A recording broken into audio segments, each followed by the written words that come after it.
अस्सलाम वालेकुम स्टूडेंट्स, हमने प्रीवियस वीडियो में ऑर्गेनिक कंपाउंड्स को मुख्तलिफ फार्मूलाज की शक्ल में ज़ाहिर करने के तरीके जाने थे। आज हम उन फार्मूलाज को एक दूसरे के साथ कंपेयर करेंगे, एग्जाम्पल्स की मदद से उनको मज़ीद एक्सप्लेन करेंगे। नेज़ हम पहले 10 हाइड्रोकार्बन्स के नाम भी याद करेंगे। तो बढ़ते हैं आज के टॉपिक की तरफ।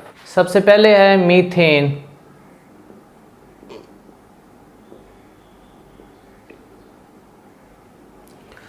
ये हाइड्रोकार्बन सिर्फ एक कार्बन पर मुश्तमिल है। आप जानते हैं कार्बन की वैलेंसी 4 होती है, इसके वैलेंस शेल में 4 इलेक्ट्रॉन हैं और इसे मज़ीद 4 इलेक्ट्रॉन्स की ज़रूरत होती है। ये 4 हाइड्रोजन एटमों के साथ कोवलेंट बॉन्ड बनाते हैं, तो चारों सिंगल कोवलेंट बॉन्ड बनते हैं। इसका मॉलिक्यूलर फार्मूला लिखने के लिए हम क्या करेंगे, इन 4 हाइड्रोजन एटम्स को इकट्ठा करके लिख देंगे CH4। स्ट्रक्चरल फार्मूला लिखने के लिए हम क्या करेंगे, इसके एटम जिस तरतीब के साथ मौजूद हैं हम उन्हें उसी तरतीब से लिखते हैं। तो ये टेट्रावेलेंट है, टेट्राहीड्रल इसकी स्ट्रक्चर है, यानी 4 कॉर्नर्स में इसके एटम मौजूद होते हैं। तो उसी तरतीब के साथ हम इसे लिख देते हैं। ये इसका स्ट्रक्चरल फार्मूला है। ये सिंगल बॉन्ड है तो इसको एक लाइन से जाहिर किया गया। कंडेंस्ड फार्मूला लिखने के लिए हम क्या करते हैं, इन 4 एटमों को इकट्ठा लिख देते हैं, जो कि इस ग्रुप की निशानदेही करेगा। कार्बन एटम के साथ जुड़े हुए एटमों को एक ग्रुप की शक्ल में लिखना जो उसकी निशानदेही करता हो, वो कंडेंस्ड फार्मूला कहलाता है। तो ये CH4, इसका मॉलिक्यूलर फार्मूला भी सेम है और कंडेंस्ड फार्मूला भी सेम है। डॉट क्रॉस फार्मूला अगर हम इसका लिखें तो इसमें हम क्या करते हैं कि एक कार्बन एटम के इलेक्ट्रॉन्स को हम क्रॉस से ज़ाहिर करते हैं और इसके साथ जुड़े हुए हाइड्रोजन एटम्स को हम डॉट से ज़ाहिर करते हैं।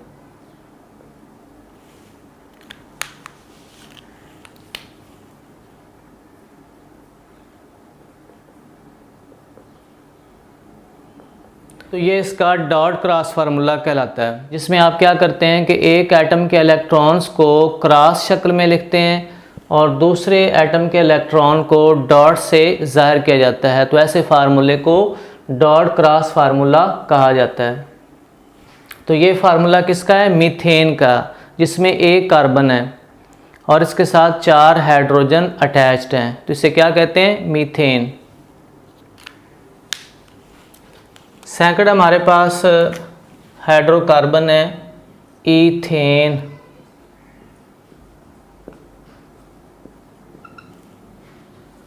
इसका मॉलिक्यूलर फार्मूला है C2H। ये आपने एक फार्मूला पढ़ा था प्रीवियस वीडियो में। इस फार्मूला की मदद से आप इसको कैलकुलेट कर सकते हैं। इसे मैं ऊपर लिख देता हूँ CnH2n+2। तो इसमें आपने सिंपली क्या करना है, n की जगह पर कार्बन एटम्स की तादाद लिखनी है। तो यहाँ पे C के साथ 2 आ जाएगा और यहाँ पे 2 फार्मूले वाला है। आपने क्या करना है, 2 से मल्टीप्लाई करना है, क्योंकि कार्बन एटम्स की तादाद 2 है। तो आपने इसमें 2 ऐड कर देना है। तो 2 × 2 4 + 2 6। तो हाइड्रोजन कितने हुए, 6। तो C2H6 ईथेन का मॉलिक्यूलर फार्मूला है। अब हम क्या करते हैं कि इसका स्ट्रक्चरल फार्मूला लिखेंगे। सबसे पहले हम क्या करते हैं, कार्बन 2 को आपस में ज्वाइन करते हैं सिंगल बॉन्ड के ज़रिए से, और कार्बन की वैलेंसी हमने 4 मुकम्मल करनी है। तो इसमें आप देखें, एक तो इस कार्बन के साथ सिंगल बॉन्ड है। अब तीनों जो है ये हाइड्रोजन्स के साथ बॉन्ड बन जाएगा।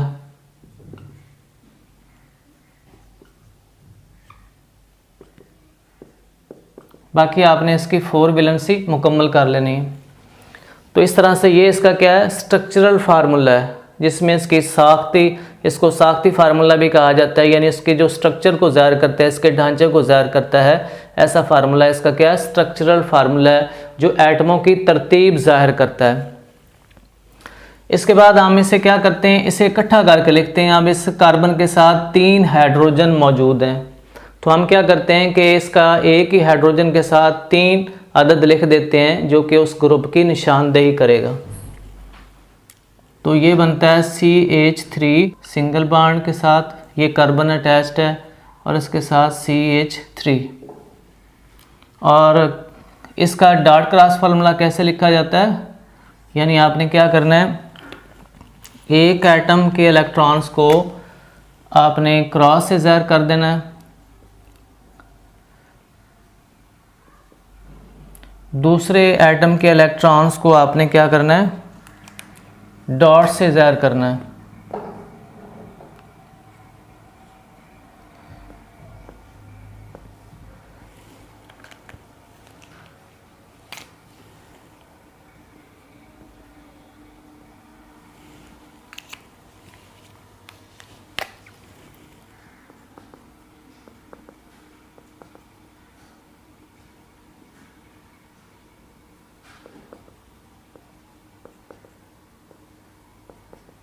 तो ये था डॉट क्रॉस फार्मूला ईथेन का। ईथेन का मॉलिक्यूलर फार्मूला C2H6 है।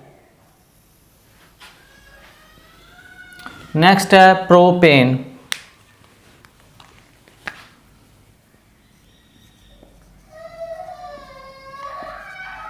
प्रोपेन में 3 कार्बन एटम्स होते हैं, तो C3H आप कैलकुलेट करेंगे, n की जगह पर आपने 3 लिखना है, 3 × 2 6, 6 + 2 8, तो H8। और इसका स्ट्रक्चर फार्मूला कैसे लिखेंगे, कार्बन एटम्स कितने हैं, 3 हैं। तो अब आपने क्या करना है कि इनके साथ हाइड्रोजन एटम्स की तादाद मुकम्मल कर लेनी है, क्योंकि ये हाइड्रोकार्बन्स हैं, तो हाइड्रोजन के साथ ये अपनी वैलेंसी मुकम्मल कर रहे हैं, तो ये हाइड्रोजन्स इसके साथ अटैच्ड हो जाएंगे।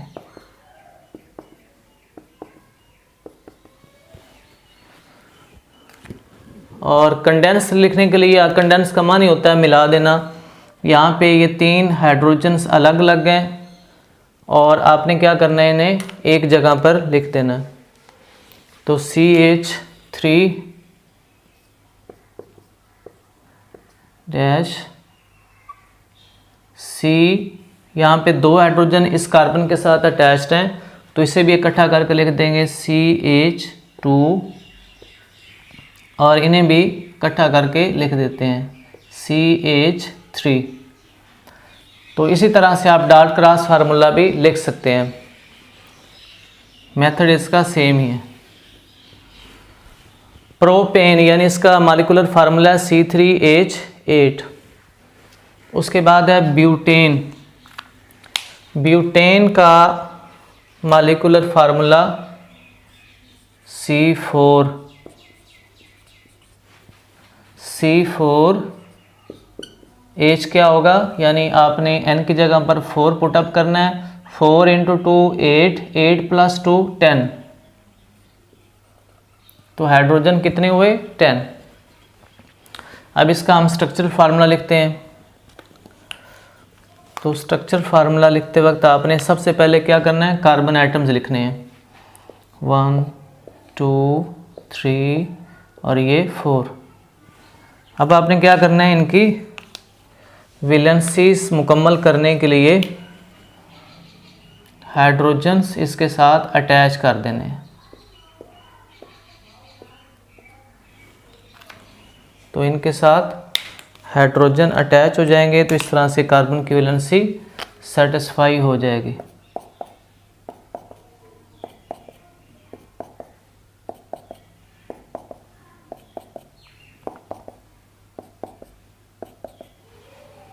तो इसमें 4 कार्बन आइटम है, इसलिए इसको क्या कहते हैं, ब्यूटेन। एक चीज़ आपने नोट की होगी कि आखिर में एन आ रहा है। एन एक्चुअली सिंगल बॉन्ड के लिए होता है, यानी जिसमें कार्बन कार्बन के दरमियान में सिंगल कोवेलेंट बॉन्ड हो। कोवेलेंट बॉन्ड इसलिए कहते हैं क्योंकि इनके दरमियान में इलेक्ट्रॉन्स का इश्तराक होता है। जैसे आपने डॉट क्रॉस फार्मूला में देखा कि इसमें इलेक्ट्रॉन्स का इश्तराक होता है। ये इस कार्बन के साथ एक एक इलेक्ट्रॉन का इश्तराक कर रहे हैं, सिंगल कोवेलेंट बॉन्ड, आपने 9th क्लास में पढ़ा है। तो सिंगल कोवेलेंट बॉन्ड है। इसी तरह से इधर भी सिंगल कोवेलेंट बॉन्ड है, ये भी। तो इलेक्ट्रॉन्स के इश्तराक के नतीजे में जो बॉन्ड बनता है उसे कोवेलेंट बॉन्ड कहा जाता है। अगर एक इलेक्ट्रॉनिक जोड़े का इश्तराक होता है तो उसे सिंगल कोवेलेंट बॉन्ड कहा जाता है। अगर दो इलेक्ट्रॉनिक जोड़े का इश्तराक हो तो इसे डबल कोवेलेंट बॉन्ड कहा जाता है। और अगर तीन इलेक्ट्रॉनिक जोड़े का इश्तराक हो तो इसे ट्रिपल कोवेलेंट बॉन्ड कहा जाता है। तो अल्केन सीरीज़ में जो आखिर में एन आ रहा है ये सिंगल कोवेलेंट बॉन्ड को जाहिर करता है, यानी इन हाइड्रोकार्बन्स के दरमियान में सिंगल कोवेलेंट बॉन्ड है। तो बुट जो है ये 4 के लिए इस्तेमाल होता है और एन सिंगल कोवेलेंट बॉन्ड के लिए। इसी तरह से आगे हम जो 5 कार्बन वाले होते हैं उन्हें कहते हैं पेंटेन। उन हाइड्रोकार्बन्स को पेंटेन कहा जाता है। इसका भी हम कंडेंस फार्मूला लिख लेते हैं। तो इसके साथ 3 हाइड्रोजन अटैच्ड हैं, तो हम इसके साथ 3 हाइड्रोजन इकट्ठे करके लिख लेते हैं। इस कार्बन के साथ 2 हाइड्रोजन अटैच्ड हैं CH2, और इस कार्बन के साथ 2 हाइड्रोजन, और इस कार्बन के साथ जो आखिरी वाला है उसके साथ 3 हाइड्रोजन्स अटैच्ड हैं, क्योंकि वैलेंसी को सेटिस्फाई करने के लिए एक हाइड्रोजन मज़ीद इसके साथ अटैच्ड होती है। तो ये इसका क्या है, कंडेंस्ड फार्मूला है। उसके बाद है पेंटेन।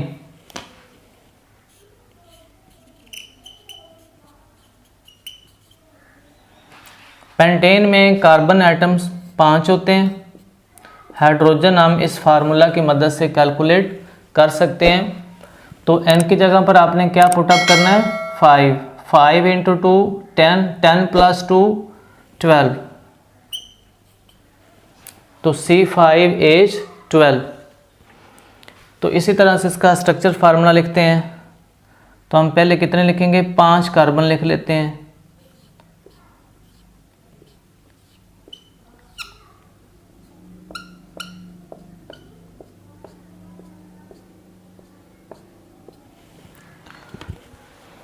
कार्बन की वैलेंसी 4 से ना बढ़ने पाए और ना ही 4 से कम हो।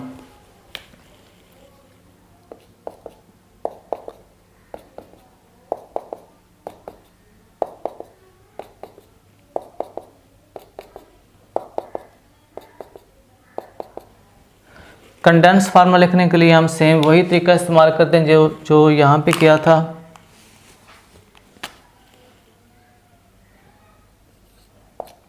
CH3 CH2 CH2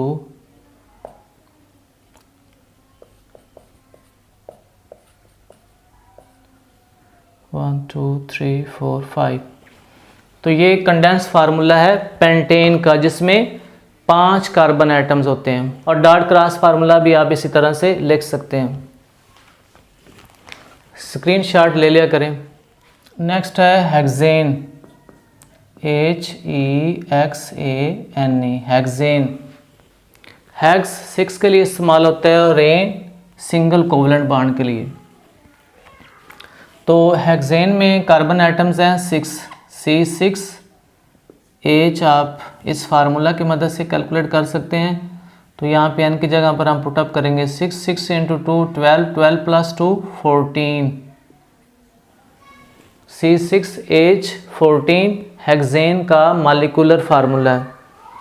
structure formula हम कैलकुलेट करेंगे। तो सबसे पहले हम क्या करेंगे, 6 कार्बन एटम लिखेंगे, 1 2 3 4 5 और ये 6।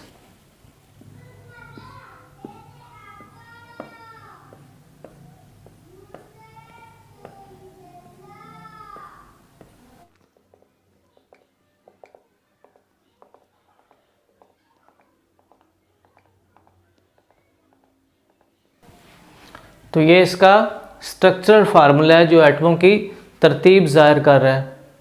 कंडेंस फार्मूला लिखने के लिए हम क्या करेंगे, इन्हें इकट्ठा कर देंगे। CH3, इस कार्बन के साथ 3 हाइड्रोजन है तो CH3, CH2, CH2, CH2,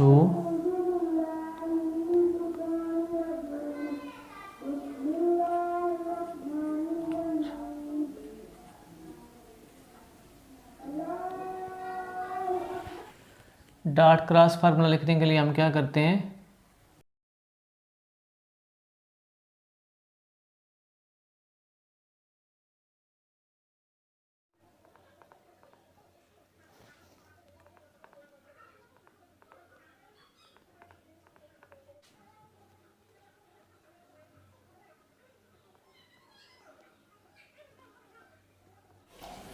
एक एटम के इलेक्ट्रॉन्स को क्रॉस से ज़र किया और दूसरे एटम के इलेक्ट्रॉन्स को डॉट से।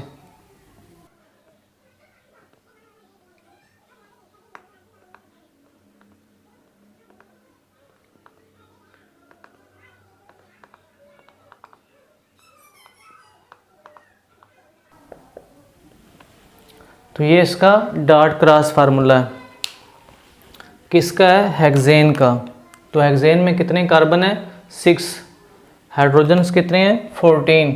इसमें कार्बन 7O से हेप्टेन कहा जाता है, HEP, हेप, TANE। हेप्टेन में 7 कार्बन एटम्स होते हैं और हाइड्रोजन की तादाद कैलकुलेट करने के लिए इस फार्मूले का इस्तेमाल करेंगे। यहाँ पे n की जगह पर हम 7 पुटअप करेंगे, तो 7 × 2 14 + 2 16। स्ट्रक्चरल फार्मूला लिखने के लिए हम क्या करेंगे, सबसे पहले 7 कार्बन एटम्स लिखेंगे।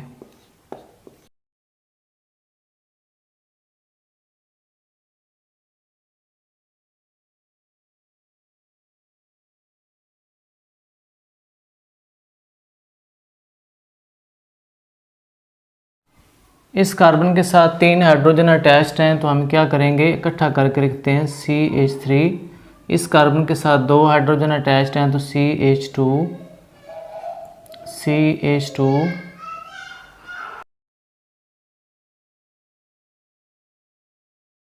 तो इस तरह से ये कंडेंस्ड फार्मूला है किसका है, हेप्टेन का, जिसमें 7 कार्बन एटम्स हैं। नेक्स्ट है ऑक्टेन। ऑक्टेन में 8 कार्बन एटम्स होते हैं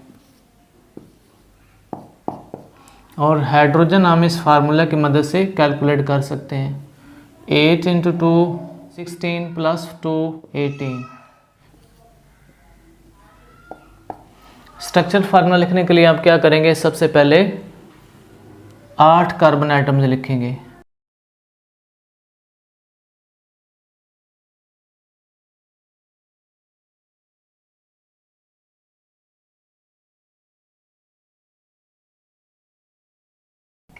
वैलेंसी को सेटिस्फाई करने के लिए आपने हाइड्रोजन अटैच कर देनी।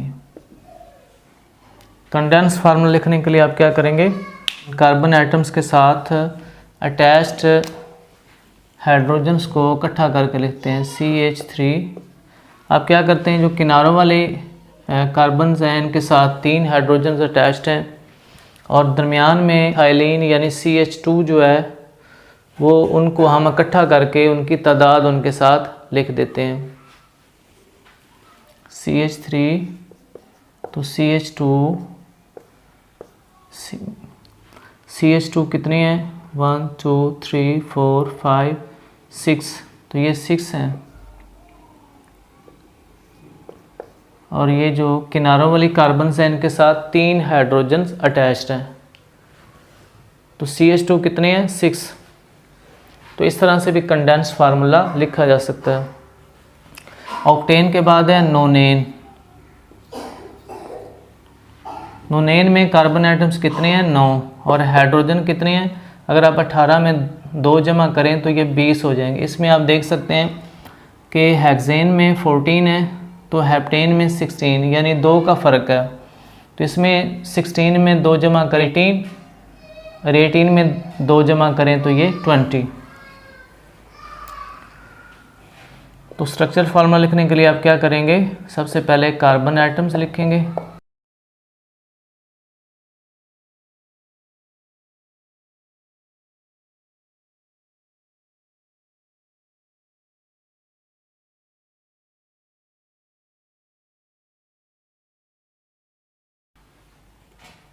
तो ये स्ट्रक्चर फार्मूला है नोनेन का, जिसमें 9 कार्बन एटम्स होते हैं।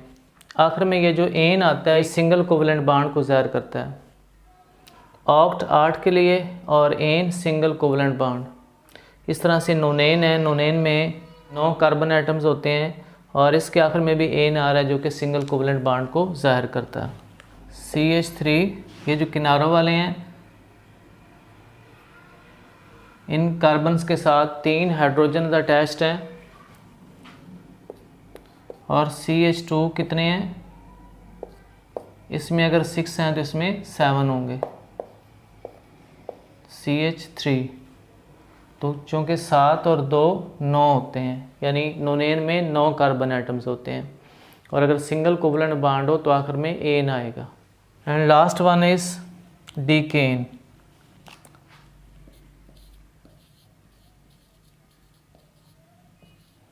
डीकेन में 10 कार्बन एटम्स होते हैं और हाइड्रोजन्स कितने हैं, अगर ये 20 हैं तो ये 22 होंगे। फार्मूला की मदद से आप कैलकुलेट कर सकते हैं। यहाँ पे n की जगह पर 10 पुटअप करें, 10 मल्टीप्लाइड बाय 2 20, 20 प्लस 2 22। और सबसे पहले आपने स्ट्रक्चर फार्मूला लिखने के लिए क्या करेंगे, 10 कार्बन एटम्स लिखेंगे।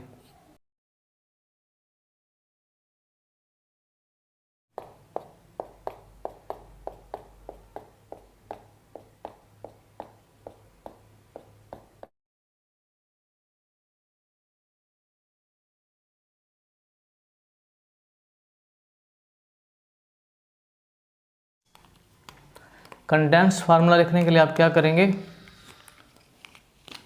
कार्बन्स के साथ अटैच्ड हाइड्रोजन्स को इकट्ठा करके लिखते हैं।